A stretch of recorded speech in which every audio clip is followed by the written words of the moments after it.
Are you in a space where you're asking yourself if you're a toxic people magnet? Like you've had so many toxic situations and relationships where you've been in romantic relationships that were toxic, or you have family members who are toxic, and you feel like, actually, I think maybe it is me because I'm attracting all of these toxic relationships and toxic people into my life. Well, here's the long and the short of that. It could very well be you because you can be the type of person who allows toxic people into your life because the only role you know how to play is the person who deals with a toxic person in relationship. So you know how to make peace, you know how to be a people pleaser, you know how to calm situations that are hectic. Like if you've taken on that role of being the fixer in relationship, then perhaps you are attracting those type of people in your life because, as we know, especially like narcissistic people or people with narcissistic tendencies, those people seek out the type of people that they need to be able to enact the plan that they have for life. So that is true, that if you are acting in this world as if you are that type of person, the caregiver all the time and the person who fixes everybody, then obviously the toxic people are going to see that as weakness and they're going to be attracted to it. So you can ask yourself, why are they attracted to me? What is it that I am walking in the world with and acting in the world as that is causing these people to feel like I'm the right person for them? And once you ask yourself that, you may jot down some of those characteristics and look for ways to gradually heal those things in you. Healing codependency is not easy. Healing people-pleasing tendencies is not easy. But you're not trying to fix yourself. You're trying to fix the part of you that feels like it needs to go external and create a space for everybody else to be happy instead of going internal and finding the things that make you feel at ease and happy and joyful, etc.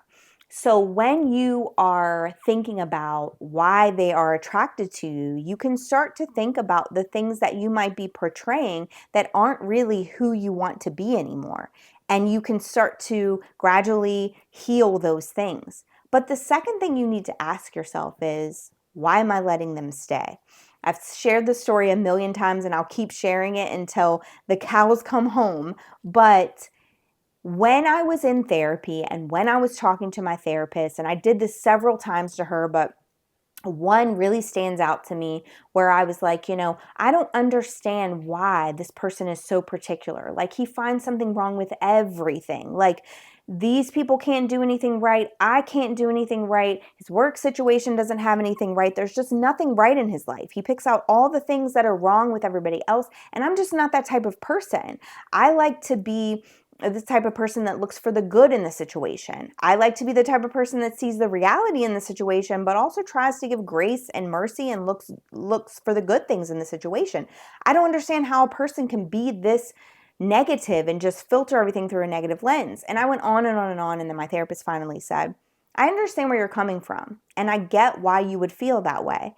Why would somebody ever be looking for problems?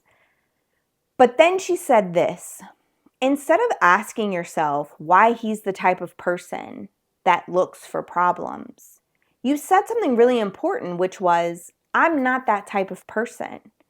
So why not ask yourself, if you're not that type of person, then why are you allowing him to stay? Because now he's making your life be like you are that type of person. So now your life is exhibiting the characteristics that his exhibits because you're with him. So now he's filtering everything through a negative lens.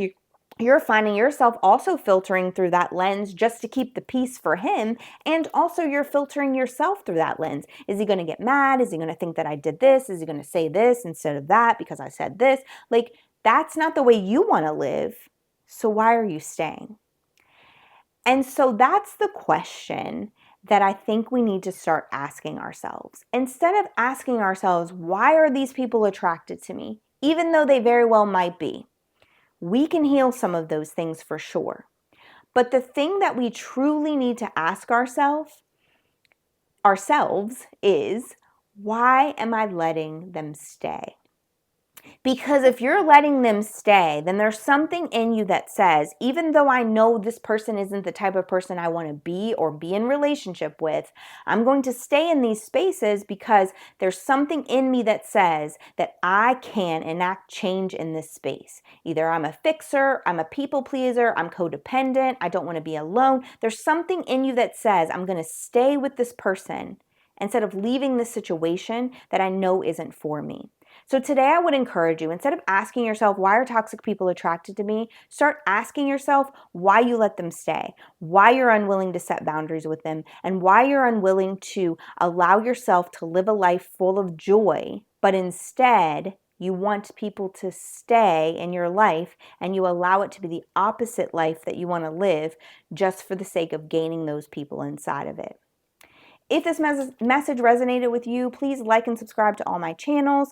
Share this message with somebody that you think would help break free from the bondage that they're in, because as I always say, knowledge gained and kept to yourself is selfish, but knowledge gained and shared with the world just might be the catalyst that they need to break free from the bondage that they're experiencing on a daily basis. So thank you guys for tuning in, and I'll see you again next time.